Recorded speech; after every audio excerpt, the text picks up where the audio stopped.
Hey guys, EffectiveKill here for another video. This one's going to be related to video games and change. I will be working on my goal to try to make throughout the month of August a video game related video with me, not any recording of just me covering various video game topics, trying to get your guys' input, and maybe at the end of the month I'll compile the best comments that I've had.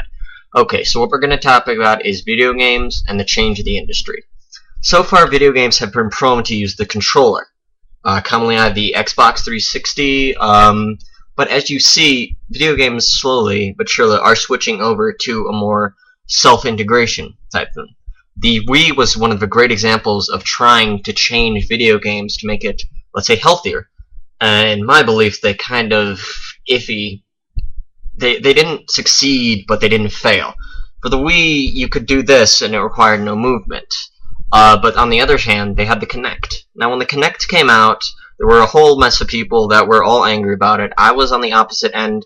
I love new innovation in gaming. Change in games for me is a great thing. I love the change that happens in games.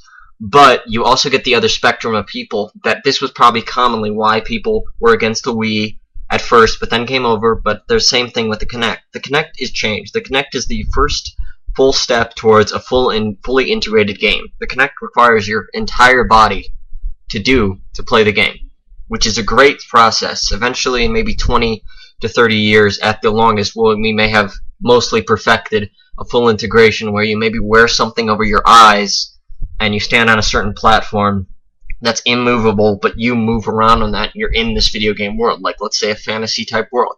It would a project that would have to be like, look at how long an average MMO takes. Probably multiply that project by maybe 3. Let's say the MMO takes on a task of, I don't know, I don't know the exact time here, but let's say 10 years.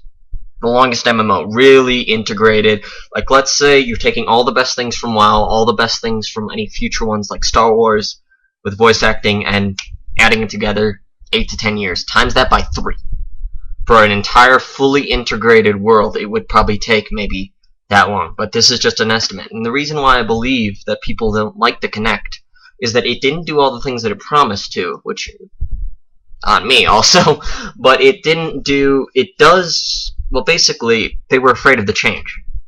People have been prone to just use the controller over and over again. And I myself like this controller. It melts to my hand perfectly. The PS3 also has good stuff going for it. And I don't want to get in any wars over console wars, period. But when you introduce some new software, there's always going to be the opposition for it. Look at, for the example, the 3DS. When it came out, period, there's a lot of opposition for it. I've kind of jumped back over the fence into thinking this may actually be a good step into gaming, because I've even been able to play a little bit of it, and when you put the settings at least at the right setting, it doesn't give you as much of a headache with the fact that your eyes aren't used to seeing most things on a 3-dimensional surface in a gaming thing on a 2-dimensional plane. Like, basically the laptop thing is a 2-dimensional thing, but if you see something in 3D, your mind and your eyes don't know what to do with that exactly.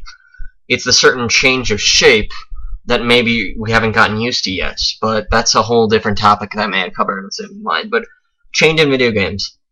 Do you guys agree with it? Do you guys think we're doing too much change? Do you guys think we're doing not enough? Put it in the comments below. Thank you for watching and all that jazz. Hopefully you enjoyed it. And I've got 21 more videos to do this month. So wish me luck.